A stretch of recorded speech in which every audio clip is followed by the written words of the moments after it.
son solo 6 pasitos. A la suerte hay que ayudarla. Con el Kini estás a 6 pasos de tus sueños. ¿Qué esperás para cumplirlos? 6, 5, 4, 3, 2, 1, Kini 6. Próximo pozo, 315 millones de pesos.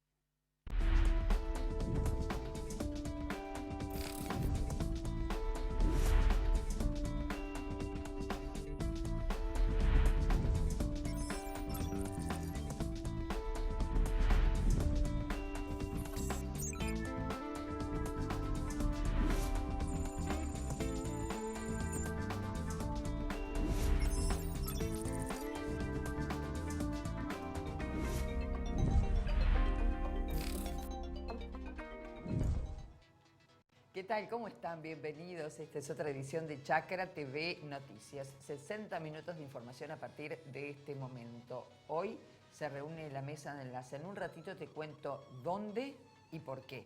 En tanto tenemos también estos temas que vamos a estar desarrollando. Se reduce la proyección de producción de maíz por la sequía. La Bolsa de Cereales de Buenos Aires redujo su estimación de producción de maíz a 51 millones de toneladas por las altas temperaturas y la falta de humedad durante su periodo crítico. El 34% de la superficie sembrada con soja muestra una condición de entre regular a seca. El 32,3% del área implantada con la oleaginosa se encuentra atravesando estados críticos de inicio de diferenciación de vainas, mientras un 83% del área reporta una condición de cultivo normal a excelente. Ya se cosechó el 22,5% de la superficie sembrada con girasol, así lo indica un reporte de la Bolsa de Cereales de Buenos Aires. Puntualiza que este guarismo se logró luego de un proceso intersemanal de 2 puntos porcentuales. El rinde promedio nacional se mantiene en 20,9 quintales por hectárea y la proyección de producción en 3,5 millones de toneladas.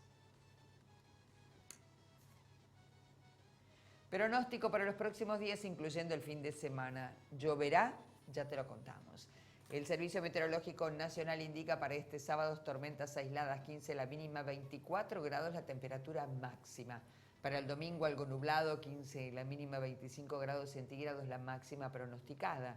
Para el lunes, 29 grados la máxima con el cielo algo nublado, 16 grados centígrados la mínima que se pronostica.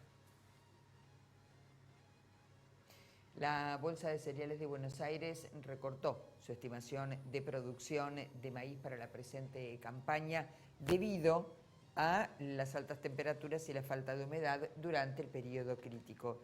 Durante la última semana terminó la incorporación de lotes de maíz con destino a grano comercial en todo el país. Finalmente, la mejora en la humedad de los primeros centímetros del perfil en el norte de Argentina permitió la siembra de las 7.300.000 hectáreas proyectadas para esta campaña, pero la baja en la expectativa de rinde en los planteos tempranos del cereal provocó una disminución de 6 millones de toneladas en la proyección de cosecha de la bolsa. La nueva estimación para la campaña 21-22 se ubica en 51 millones de toneladas, siendo las precipitaciones en lo que resta de febrero claves para poder sostener este volumen.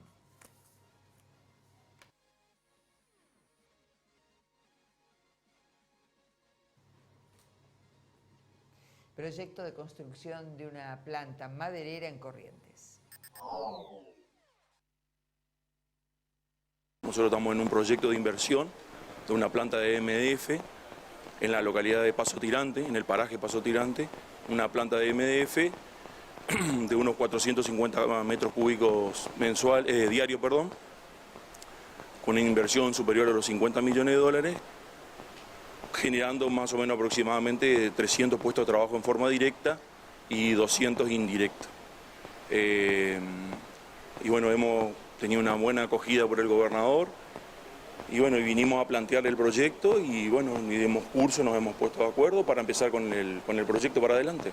En el transcurso de marzo estamos mi padre con su grupo de colaboradores, estaría viajando para empezar a concretar la traída de las máquinas, que va a tardar un tiempo porque son una planta bastante grande y moderna.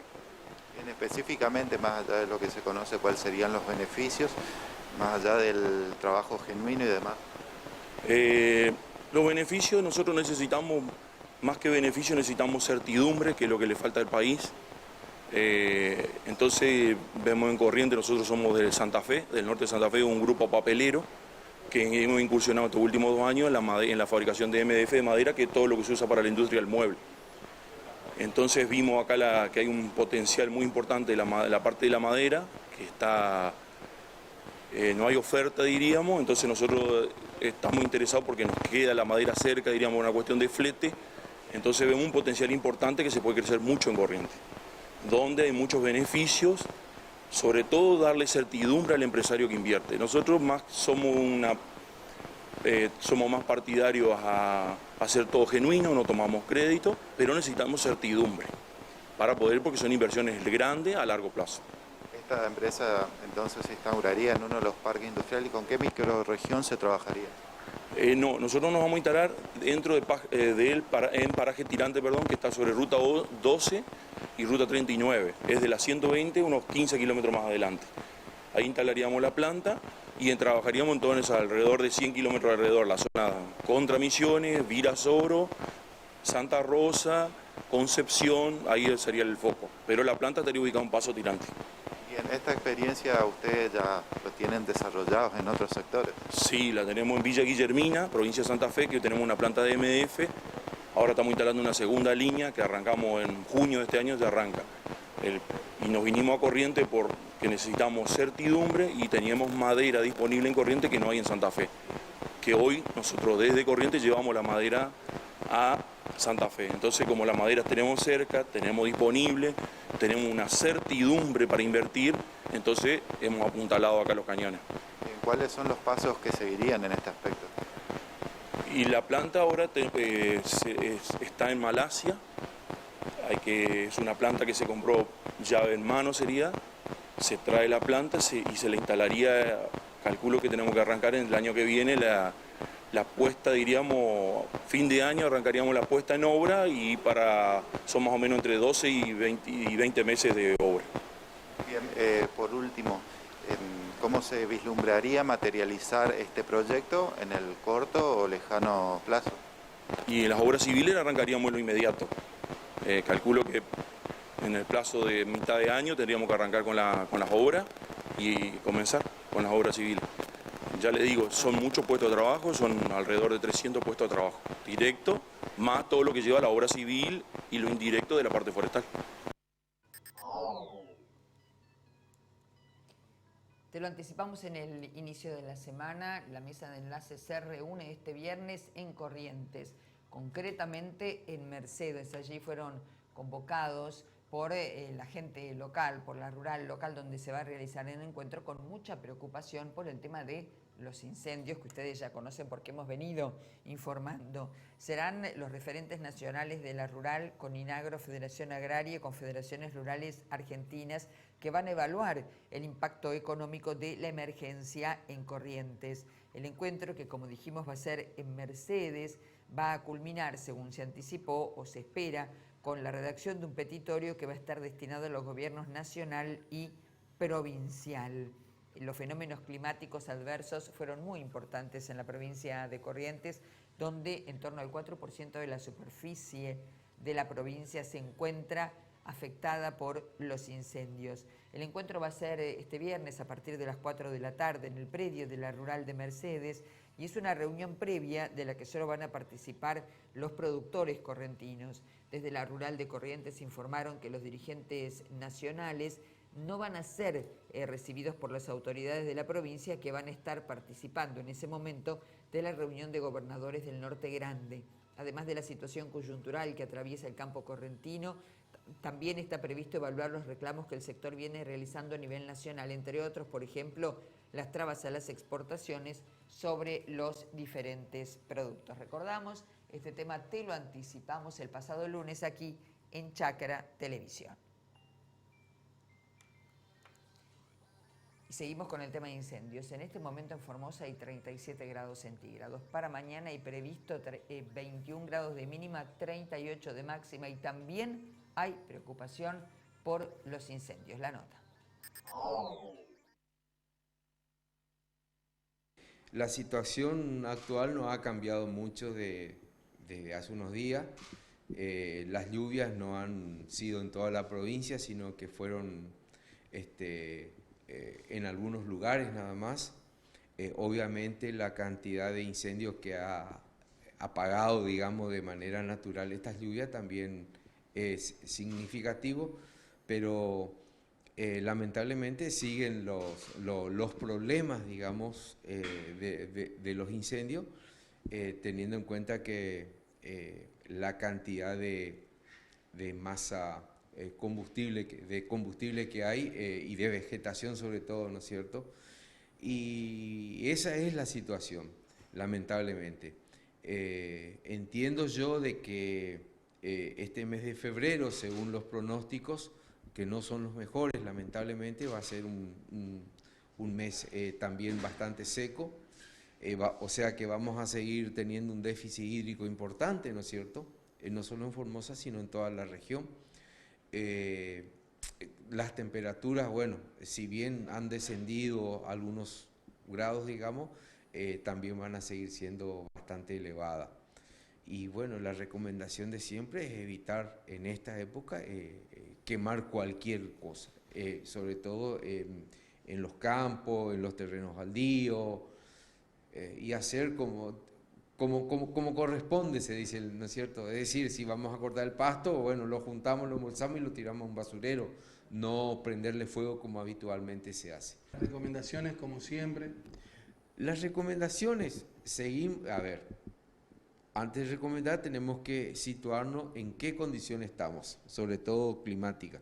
Estamos en un periodo estival donde las temperaturas siguen siendo altas, donde las lluvias no están presentes, por lo tanto tenemos muy bajo porcentaje de humedad, en algunos lugares prácticamente nulo, ¿no es cierto? 0% de humedad, sobre todo del centro hacia el oeste de nuestra provincia.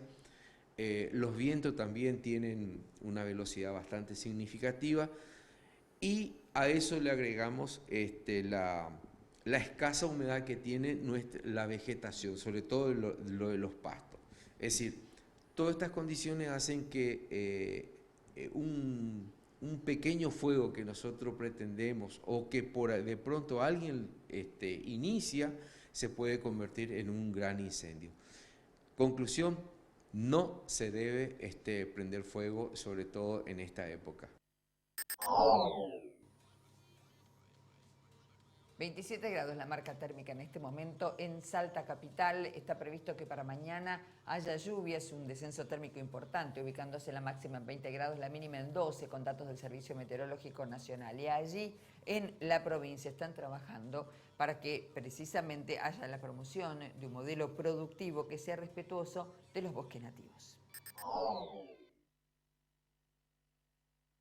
Desde la asunción del doctor Sáenz, lo que principalmente se inició como gestión es regularizar un estado de cosas irregular, un ordenamiento territorial vencido, no renovado desde el año 2014, que se debe readecuar. La provincia es la titular de los recursos naturales y debemos generar alternativas de producción sustentable, preservando todo el monte nativo que se deba preservar. Salta es la provincia en la República Argentina con mayor extensión, hoy de superficie bajo bosque nativo, con lo cual somos celosos custodios de esos bosques, pero entendiendo también el desarrollo sustentable como actividad necesaria para la mejor calidad de vida de los salteños.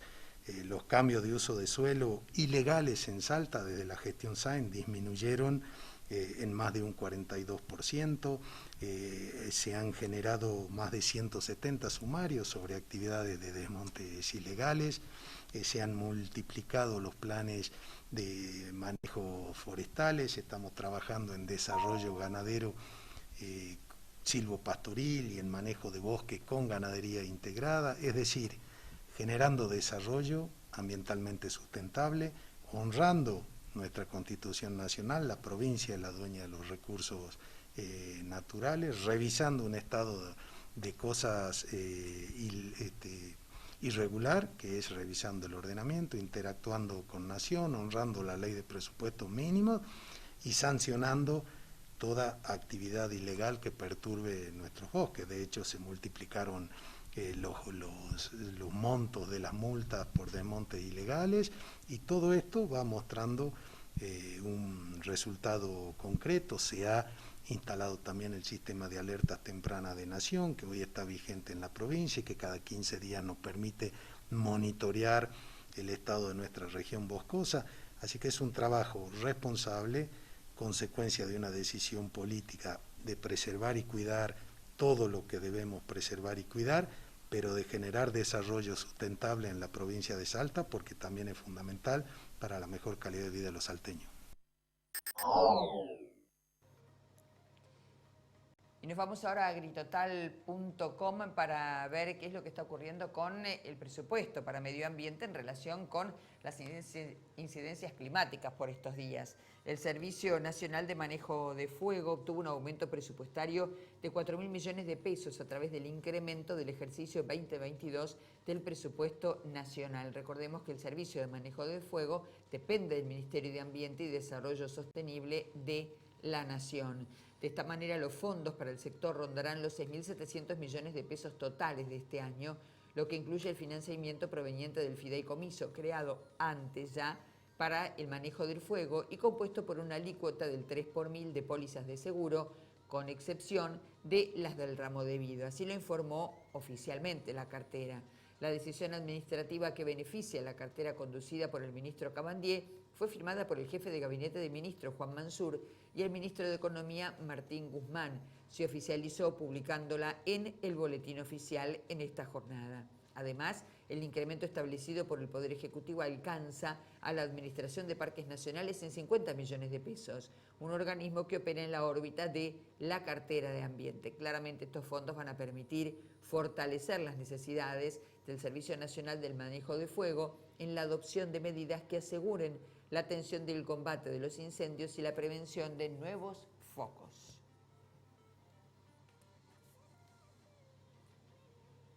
Provincia de Buenos Aires, monitoreo en la zona del Delta, el tema cianobacterias. En el día de hoy vamos a estar acompañados por personal del Ministerio de Ambiente de Nación. Estamos dentro de una red de intercambio de información de gobiernos locales, que es la RIGLO, de la cual generalmente con todos los municipios costeros del Río de la Plata realizamos monitoreos trimestrales. Pero bueno, en el día de hoy vamos a hacer un muestreo excepcional a estos que ya están por cronograma, debido a que estamos en una época, como bien decías, que ya es la temporada de verano, donde hay altas temperaturas y se dan muchas condiciones para que haya floraciones o blooms de las cianobacterias. Pero sí es importante que la población sepa y que se está realizando este seguimiento, ya sea acompañado de Nación, de provincia o en nuestro caso particular también desde el municipio. Las cianobacterias lamentablemente están presentes dentro del sistema y hay ciertas condiciones climáticas que favorecen, entre ellas la sequía prolongada. Eso hace que haya bajo caudal de agua y entonces por lo tanto bajo poder de dilución. Eso hace, junto con las temperaturas elevadas y los días calmos también. Así que bueno, atentos justamente a los eventos que sucedieron el año pasado, es que se realizan estos muestreos en diferentes puntos en articulación con los municipios y en el marco, por un lado de la RIGLO, que es la red que nuclea a los municipios costeros del Río de la Plata, y en el marco también de la mesa de cianobacterias que convocó el Ministerio de Ambiente en este año. El viceministro de la cartera de Medio Ambiente estuvo en la provincia de Corrientes en las últimas horas y anunció la puesta en marcha de un comando unificado que permitirá realizar tareas con una logística adecuada, uniendo los distintos actores que pueden llevar adelante tareas para combatir los incendios en la geografía no solo de la provincia, sino de la región. Tenemos el informe. Por supuesto estamos acá con la firme convicción de que podemos trabajar y debemos trabajar en conjunto, tanto la Nación como la provincia de Corrientes, en este caso la provincia de Corrientes, pero todas las provincias argentinas, ante una situación que desde el punto de vista ambiental se presenta como muy adversa. Venimos de 2 años prácticamente de una sequía muy pronunciada a lo largo de toda la Argentina, que en este caso particular se ha posado más fuertemente sobre la Mesopotamia y principalmente sobre las provincias de Corrientes y Misiones y también Chaco. Esto nos obliga a no solamente a redoblar los esfuerzos, sino a tener una coordinación en el trabajo muy particular, muy enérgica y muy precisa, y también a mirar hacia adelante porque es muy probable, casi diría yo que es muy seguro, que como resultado del cambio climático y de las consecuencias del calentamiento global, escenarios como el que estamos atravesando se repitan cada vez más seguido. Y que esto que parece ser una excepcionalidad pase a ser algo mucho más asiduo. Estamos frente a nosotros con una situación muy delicada en materia de incendios que requiere los esfuerzos coordinados y conjuntos, pero también una estrategia que, insisto, podamos instalar a partir de ahora, porque la característica y la calidad de los incendios de pastizales, de los incendios forestales, los distintos tipos de incendios que estamos viendo a lo largo de todo el país, y en este caso particular en la provincia de Corrientes, nos obligan a pensar en una modalidad diferente, mucho más profesional y tecnológica para poder atacarlos. De ninguna manera son los incendios de hace 30 o 40 años, son otro tipo de incendios asociados a estas sequías tan agudas que estamos viendo, vinculados con un estrés hídrico cada vez mayor por parte de la vegetación, que sufre el aumento sistemático de la temperatura y por supuesto de las olas de calor en el caso del verano. El Ministerio de Ambiente de la Nación tiene toda la voluntad, hablé recién con el ministro Cabandier, de colaborar y acompañar a la provincia de Corrientes, y por eso en el día de ayer, junto con el ministro Anselmo, realizamos una videoconferencia con todos los responsables técnicos y políticos de ambas jurisdicciones para poder conformar un comando unificado que pueda coordinar las acciones y que pueda darle el mejor uso a todos los recursos disponibles, tanto de la provincia como de la nación. Ese comando unificado queda conformado a partir de hoy. Por supuesto es la provincia la que lleva adelante las acciones principales y el Estado Nacional, como corresponde, colabora y se integra a ese comando unificado con todos sus recursos. En este momento me acaban de confirmar que está llegando un helicóptero para traslado de brigadistas y de bomberos que ha solicitado ayer el gobierno a través del ministro Anselmo. Tenemos en la provincia desplegados 4 aviones, que uno de ellos está en la frontera con Misiones, yendo y viniendo, por decirlo de algún modo. Hemos desplegado aproximadamente 80 brigadistas y si fuese necesario se incrementará ese número en la medida en que la provincia así lo solicite. La segunda cuestión que queríamos anunciar es la disposición del Ministerio de Ambiente a trabajar fuertemente para que la provincia pueda contar con un cuerpo de brigadistas especializados en incendios forestales, en incendios de pastizales, con la capacitación correspondiente, y por supuesto eso lo haremos en conjunto con la provincia a partir del mes de marzo, muy seguramente en una base de acción para los incendios en todo el noreste de la Argentina, que va a estar asentada en la localidad de Apóstoles, en la provincia de Misiones.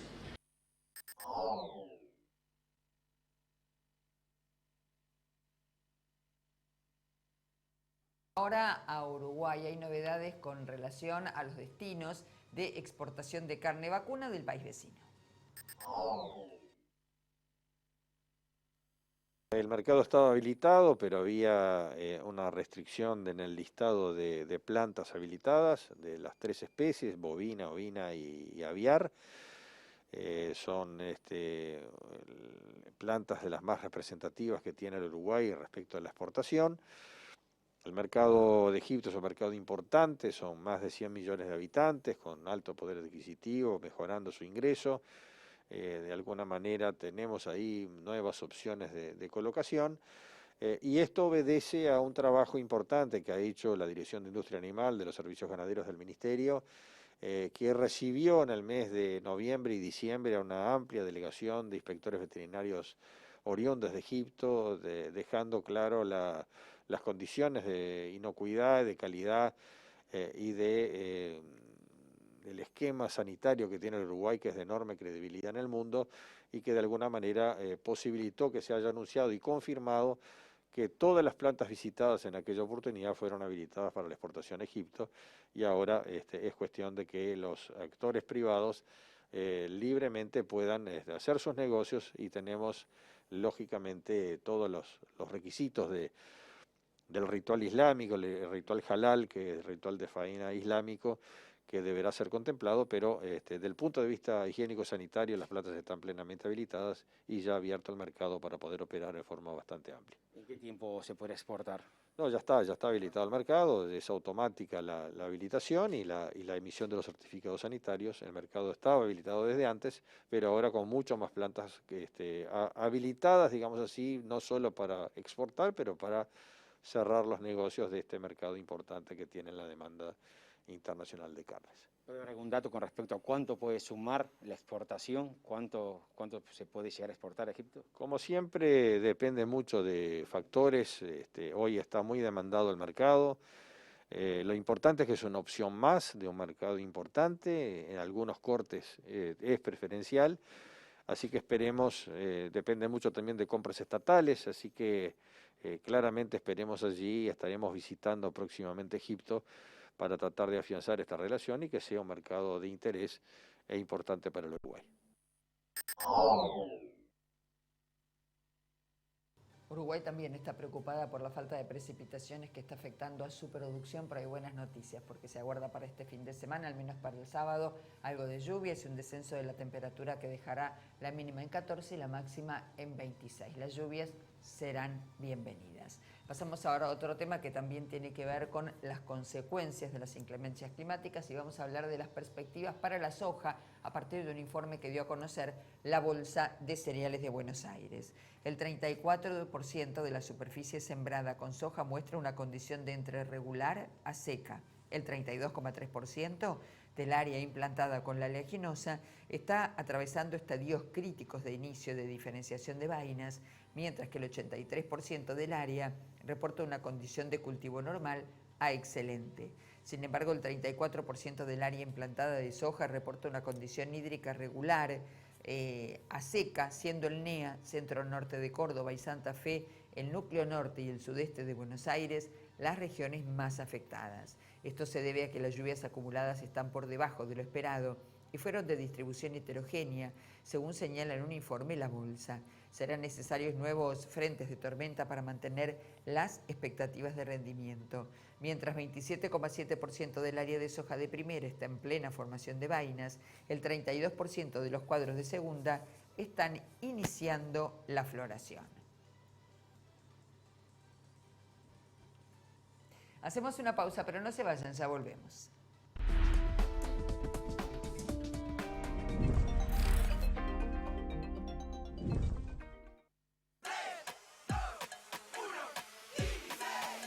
Son solo 6 pasitos. A la suerte hay que ayudarla. Con el Kini estás a 6 pasos de tus sueños. ¿Qué esperás para cumplirlos? 6, 5, 4, 3, 2, 1, Kini 6.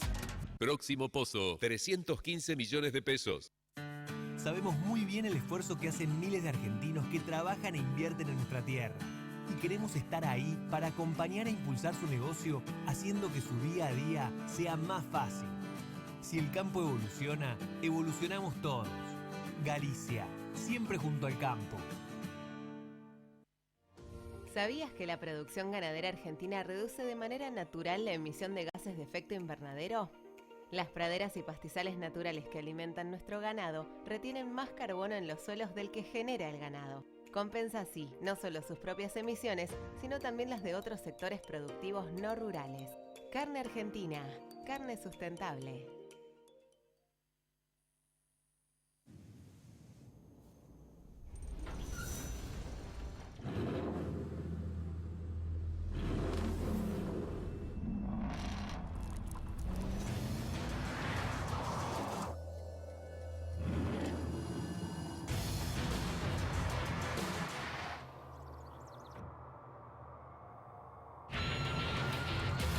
Amarok V6, la más indomable de las Amaroks. Volkswagen. Rotoenfardadoras Mainero, un negocio redondo, alta capacidad de compactación, gran productividad y el mayor rendimiento, con atador de hilo y red y sistema de cúter o tradicional. Hable hoy con su concesionario Mainero, tenga el mejor equipo, los mejores rollos y cierre un negocio redondo. Mainero.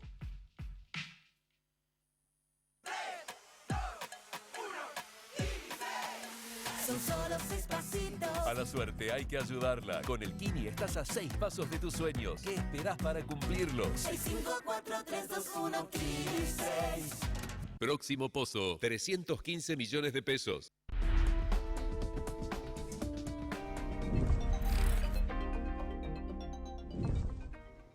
Ya se cosechó el 22,5% de la superficie sembrada con girasol, de acuerdo con un informe de la Bolsa de Cereales de Buenos Aires.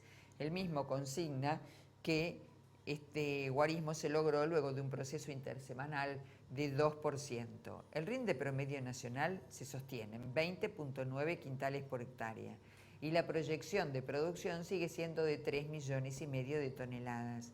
No obstante, advierten desde la Bolsa de Cereales de Buenos Aires, la heterogeneidad que presenta la condición de la oleaginosa sobre los núcleos del estado hídrico del oeste a sudoeste y la incertidumbre sobre el efecto del golpe de calor de enero en los planteos tempranos, alerta sobre una posible reducción del potencial productivo en esas regiones. ¿Recuerdan ustedes? Hace aproximadamente un año dábamos cuenta de una actividad que literalmente se desmoronaba en Colombia y que tiene que ver con la producción y la exportación de flores, que es muy importante para ese país. Tras la pandemia se reactiva el desarrollo de esa producción.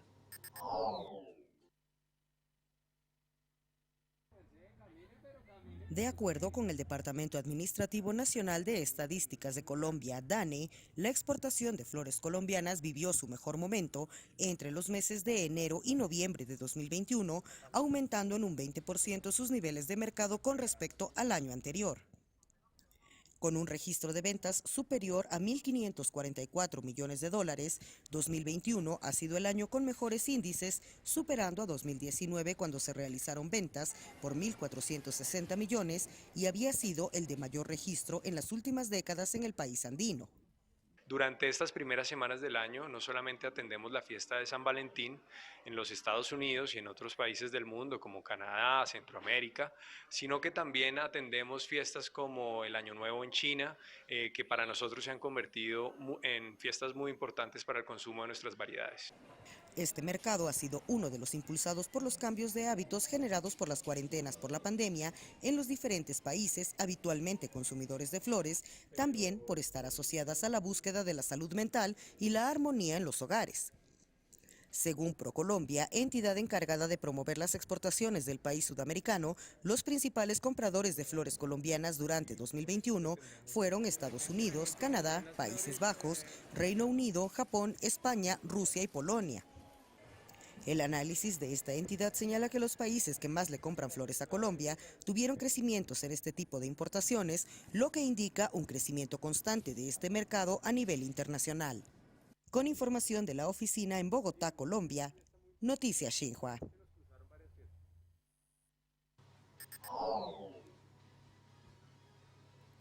Y en esta recorrida internacional que hacemos cotidianamente en Chacra TV Noticias, nos vamos ahora a Polonia. Se resolvió un conflicto del que veníamos hablando y es la mina de carbón allí dispuesta. Se acordó por 5 años controlar los efectos de la misma.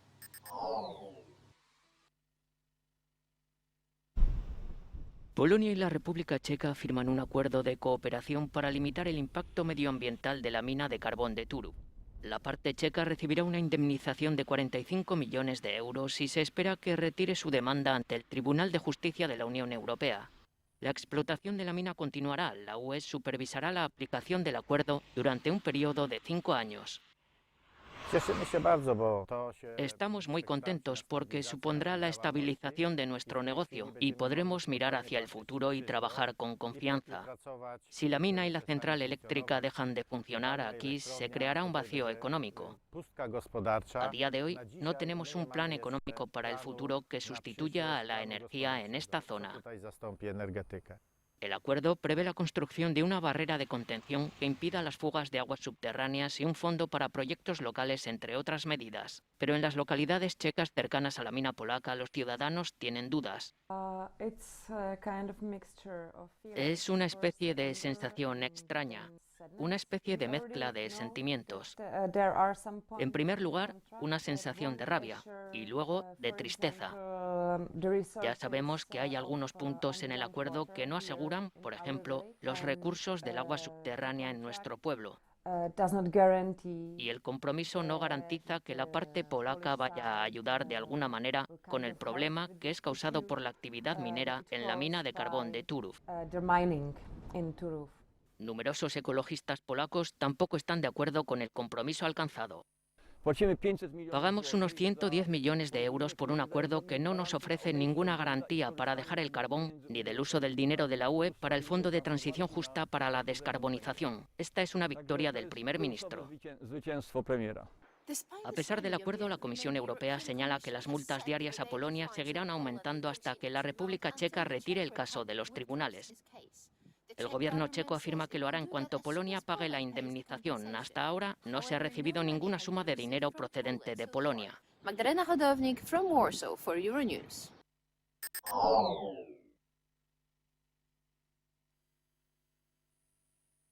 En los industriales, el precio de la leche al público está por debajo de lo que paga el consumidor. Lo ampliamos en agritotal.com. Preocupa, dice el título, que los precios de la leche al público estén por debajo de los costos. El sector industrial advirtió que con el actual sistema de precios congelados, las fábricas trabajan con margen negativo. Se autorizaron subas del 6% en los productos que se encuentran incluidos en los programas oficiales, mientras que el alza de los costos fue del 20%. Las cámaras industriales reclamaron que en el comienzo del año los precios de venta al público de alimentos sensibles para la canasta familiar, como la leche, se encuentran por debajo de los costos de producción. Y en algunos productos, por ejemplo, hay caídas de hasta 11%, según señalaron. Con una inflación proyectada para enero, por el 4%, el gobierno busca frenar esas subas con un paquete de medidas que incluye canastas de productos a precios congelados y fideicomisos, entre otras herramientas. El sector industrial lechero habría advertido que con este sistema de precios congelados, las fábricas estarían trabajando con márgenes negativos y ante ello lo que buscan es un plan de trabajo junto con la Secretaría de Comercio Interior para negociar nuevos volúmenes y valores en las góndolas. Hércules Felipa, que es el presidente del Centro de la Industria Lechera, calculó que el valor de los lácteos incluidos en los programas oficiales aumentó 6% desde julio de 2021 hasta ahora, mientras que los costos de producción subieron 20%. Esto lo que marca es una contracción del 11% en sus márgenes. Sobre un volumen de producción anual que oscila entre los 10.000 y 11.000 millones de litros, entre el 75 y el 80% se destina al mercado doméstico. El resto se exporta, sobre todo la leche en polvo. Ese producto representa el 50% del comercio exterior para esta cadena de valor, con un escenario internacional de precio favorable. Con un 9% en derechos de exportación para la leche en polvo, el año pasado se generaron divisas por 1.350 millones de dólares. Además, fuentes de la industria señalaron que el sector empezó a experimentar una recuperación parcial en sus precios de venta al público.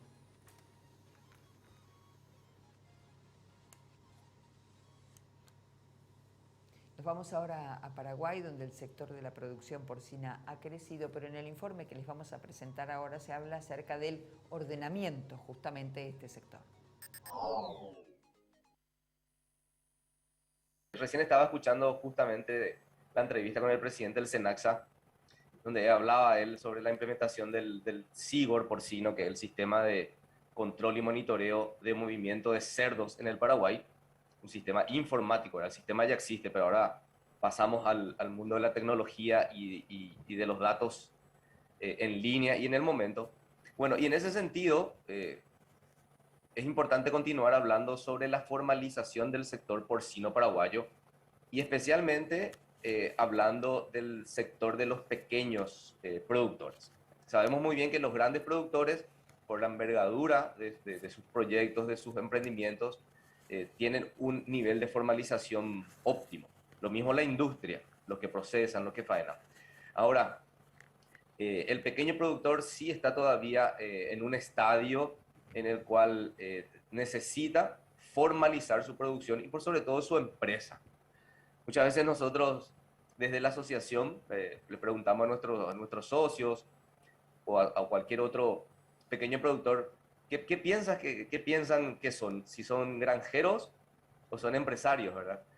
Y ahí se crea la duda. Y en realidad son ambas cosas.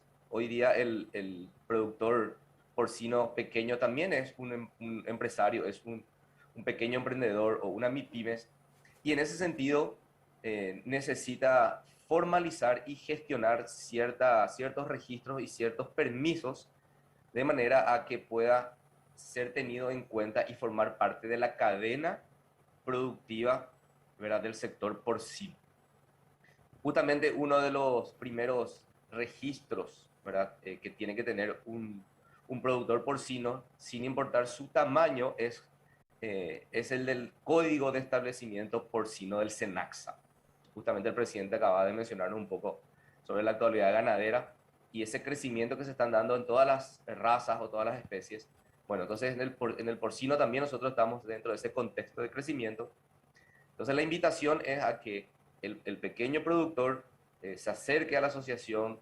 Nosotros tenemos mucha información y un equipo técnico realmente que está 100% a disposición para trabajar el tema de la formalización. Todo establecimiento que hoy está trabajando con cerdos y que se está proyectando a futuro para crecer, el clima es propicio para crecer a pesar de los grandes desafíos que se vienen por el tema de la materia prima, ¿verdad?, y todo el efecto que están teniendo estos cambios climáticos sobre la producción de granos. Independientemente de eso, hay un potencial de crecimiento demasiado importante. Todos los productores deben de registrar su establecimiento en el SENACSA y lograr su código de establecimiento porcino. Ese es el primer, pero el gran paso que un pequeño productor o un mediano productor debe de hacer para entrar dentro del sistema. Y podrían preguntarse, ¿y qué gano yo con estar dentro del sistema? Pues muchísimas cosas, porque al estar dentro de la cadena productiva formal, una granja pasa a ser opción, ¿verdad?, para que la asociación pueda determinar una producción determinada o encargar una producción o un cupo a esa granja para proveer luego los frigoríficos. Lo mismo, frigoríficos o procesadores de carne trabajan con granjas certificadas o con granjas que están dentro del circuito legal, vamos a decirle, formal. Entonces, una granja tiene mucho más visibilidad cuando tienen todos los permisos y en especial cuando tiene su código de establecimiento porcino del SENACSA, ¿verdad? El hecho de tener el código de establecimiento porcino del SENACSA involucra también responsabilidades. Eso hay que hablarlo muy claro. Así como trae consigo muchas oportunidades y es un trampolín, ¿verdad?, para ser visible, también trae responsabilidades como el uso del SIGOR porcino informatizado, declarar cuántos animales tengo, cómo está compuesto mi hato porcino, cómo se mueven mis animales. También uno debe comenzar a caravanar o tatuar sus animales. Entonces, ese es el primer gran paso, Katiuska, que tienen que dar los pequeños y medianos para comenzar a formalizarse. Jorge, seguramente existen también productores que trabajan de manera informal en nuestro país. ¿Qué pasa justamente con ellos? Sí, justamente estuve hace poco charlando con expertos también del SENACSA, con el cual siempre estamos compartiendo datos. Y del total de fincas en Paraguay, más de 40.000 ¿verdad? Fincas corresponden a producción familiar o de traspatio, ¿verdad? Que sería más del 90%. Entonces, esas fincas, algunas yo podría considerarle de producción familiar, pero otras ya están un poco más grandecitas y están proveyendo animales, especialmente a sus sectores o a sus regiones, a sus comunidades, están todavía, podríamos decirle, trabajando, al margen de las regulaciones. Entonces, muchas veces eso ocurre por una falta de conocimiento y otras veces, bueno, también podría ser por algún acto negligente o similar, ¿verdad? Por de ahí la importancia a que, gracias a la comunicación como una herramienta de llegar a ellos, nosotros podamos explicar este proceso de formalización que tiene muchas más ventajas que desventajas, ¿verdad? Comienza con el tema del SIGOR, ¿verdad? Perdón, del Código de Establecimiento Porcino, pero después el emprendimiento va creciendo y requiere también de otros permisos, como por ejemplo una licencia ambiental. El MADES es el que regula todo lo que tiene que ver, ¿verdad?, con el medio ambiente, y cualquier granja, ¿verdad?, tiene de alguna manera un impacto dentro del medio ambiente, dentro de su ecosistema y dentro de su comunidad. Entonces, dependiendo del tamaño del emprendimiento, también nosotros los productores porcinos estamos obligados a trabajar con el MADES y realizar el estudio de impacto ambiental en caso de proyectos un poquito más grandes, o el estudio de disposición de efluentes finales, que es un estudio un poco más corto que el de impacto ambiental, pero que también lo que busca es conocer el impacto de esta producción porcina, por más chica que sea, dentro del medio ambiente y dentro de su ecosistema. Granjas que van sumando estas certificaciones y estos permisos son granjas que van a ser tenidas en cuenta dentro de la cadena. Son granjas que van a poder crecer de una manera mucho más tranquila y mucho más segura, ¿verdad?, dentro de este contexto de aumento de la demanda de carne de cerdo, ¿verdad? Detrás de esto, Katiuska, también viene el tema de que todo productor porcino tiene que tener su RUC, ¿sí? Tiene que estar inscrito en la Subsecretaría de Tributación. Entonces, cuando realiza una operación, factura, ¿ok? Va a entregar un animal a un vecino, bueno, factura. O va a vender al frigorífico, al matadero, al carnicero, tiene que facturar. Y si emplea personas, normalmente dentro de las granjas chicas se emplean parientes, hermanos, inclusive hijos de algunos vecinos, pero a medida que va creciendo también las obligaciones van creciendo y las granjas deben de tener inclusive su código de patronal del IPS y su código patronal en el Ministerio de Justicia y Trabajo. Forma parte del proceso de legalización de los emprendimientos porcinos, especialmente aquellos que van abandonando esa categoría de producción familiar para pasar ya a una categoría mediana y formar parte de la cadena.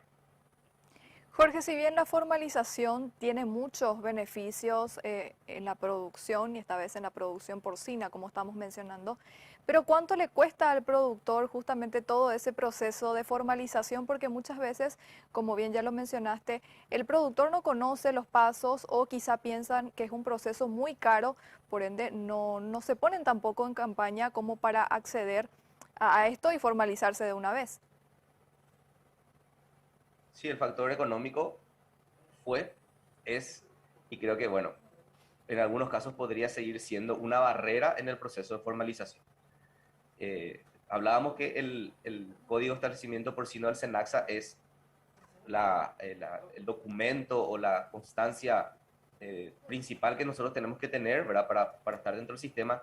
Ese proceso no es costoso, básicamente es gratuito en el SENACSA. Y lo que el productor tiene que invertir es su tiempo en llenar un formulario, en juntar sus papeles básicos de su propiedad y luego acercarse a la unidad zonal, ¿verdad?, para poder presentar esos papeles y recibir la visita de un fiscalizador para luego recibir su código. Ahora, cuando entramos ya a hablar de tener ya la licencia ambiental, ¿verdad? O de sacar el RUC, o inclusive tener el código patronal en el caso de IPS y MJT, sabemos que eso sí ya tiene un costo adicional para el productor. En ese sentido, la figura de la asociación es muy importante porque dentro de la asociación lo que hacemos es contactar nosotros con profesionales del área contable, del área ambiental, del área legal, para entonces hacer economía de escala. Y de esa manera esos honorarios son mucho más accesibles. De igual manera, el productor tiene que enfrentar estos costos, pero que desde todo punto de vista son amortizados con el crecimiento que se tiene posteriormente en las ventas de sus productos y en formar parte de la cadena formal de producción.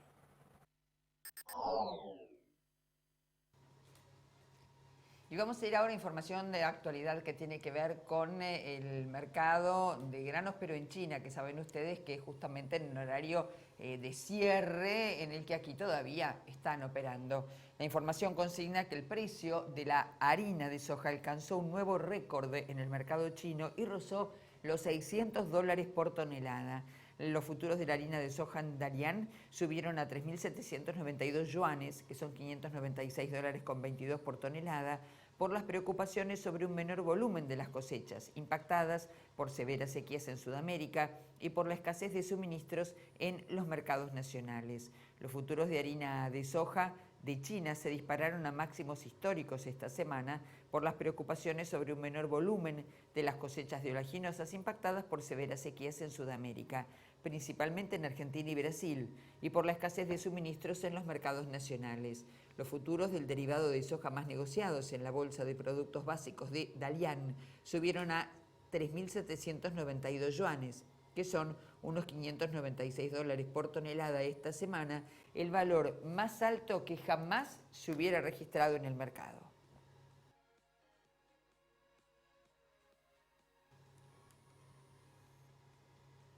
El Brexit sigue teniendo consecuencias, o al menos hay repercusiones, en este caso en Irlanda del Norte.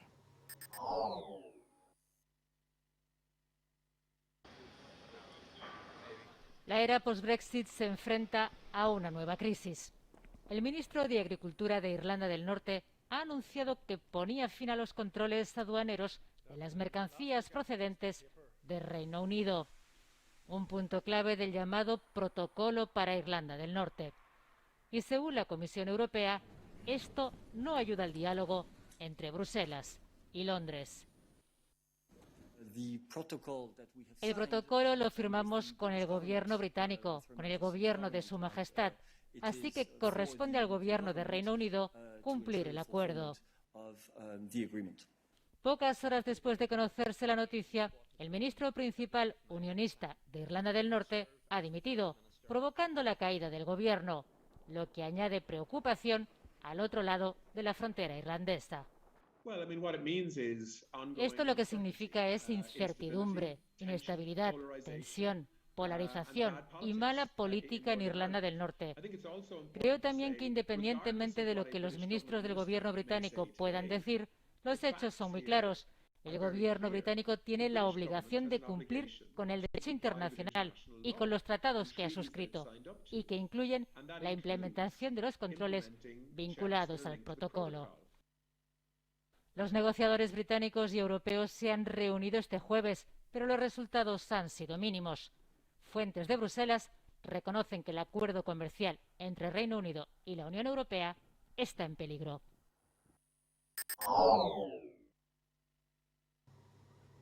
Incendios en la zona de la Amazonía.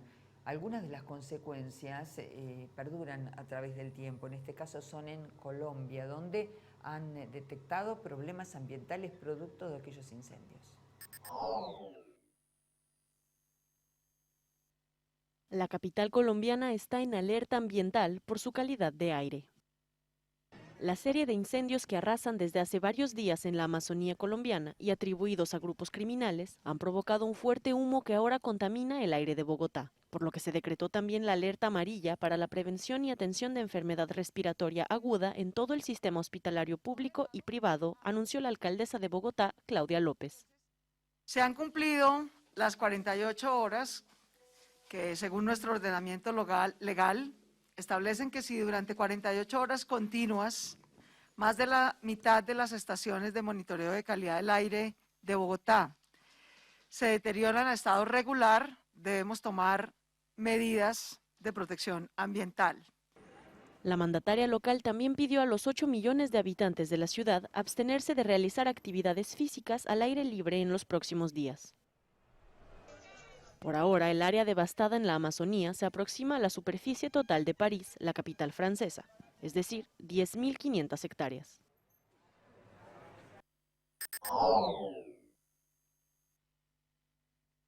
¿Qué está ocurriendo en este instante? La justicia determinó a través de una medida cautelar frenar la exploración de hidrocarburos, concretamente petrolera, frente a las costas de Mar del Plata, por las cuales las fuerzas vivas de la ciudad y la propia intendencia, sumada a la intendencia de General Alvarado, cuya cabecera es Miramar y que son de partidos políticos diferentes, se habían manifestado en contrario. Se trata del juez federal Santiago Martín, que ordenó suspender la búsqueda de hidrocarburos offshore hasta tanto se resuelva el amparo judicial. Pronóstico climático para los próximos días, te lo contamos ya mismo, los datos son del Servicio Meteorológico Nacional. Para este sábado, tormentas aisladas, 15 grados la mínima, 24 grados centígrados la máxima. Para el domingo, algo nublado, 15 la mínima, 25 grados centígrados la máxima. Y para el lunes, 16 grados centígrados la mínima pronosticada y la máxima prevista, 29 grados con el cielo algo nublado. Final para esta edición, les recordamos que nosotros nos vamos a reencontrar en la próxima edición informativa de Chacra Televisión, que a las 22 estarán con Sergio Darco, y luego, en un ratito nada más por la tarde, con nuestra compañera de tareas, Antonella Piersanti, y todo el equipo técnico y periodístico de Chacra Televisión. Gracias.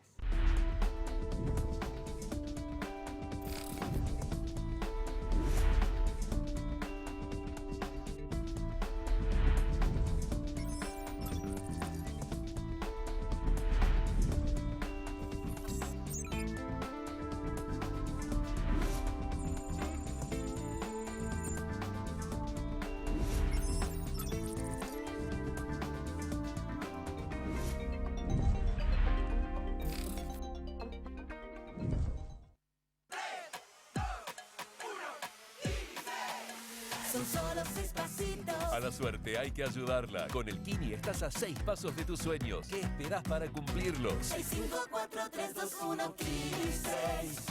Próximo pozo, 315 millones de pesos.